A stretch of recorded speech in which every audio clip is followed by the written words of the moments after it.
বাবা মা। হ্যাঁ মা বলুন। বলছি খোকাকে একটু ফোন করো না। ফোন করে একটু বলো তো যে আমার পায়ের মলমটা না শেষ হয়ে গেছে, হাসপাতালে নিয়ে আসতে। ঠিক আছে মা। হ্যাঁ ফোন করো ফোন করো।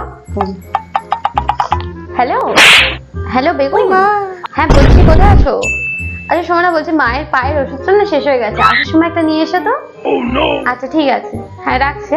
ভগবান আমার কান দুটো তুমি কেটে ফেলেনি, ও ভগবান। কি হলো মা? তুমি আমার ছেলের নাম ধরে ডাকলে? কি সর্বনাশ কাণ্ড, কি সর্বনাশ কাণ্ড। ঠিক আছে আজ থেকে আমি আর আপনার ছেলের নাম ধরবো না।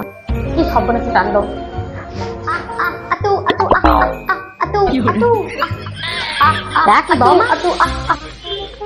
কি হলো মা? এই অবর্তমের মতো কাকে ডাকতেছে তুমি? মা আপনার ছেলে তো জলের বোতল নিয়ে যেতে ভুলে গেছে, তাই তো আমাকে ডাকছে। আমি কি ওভাবে ডাকে? কেন আপনি তো বললেন যে আপনার ছেলে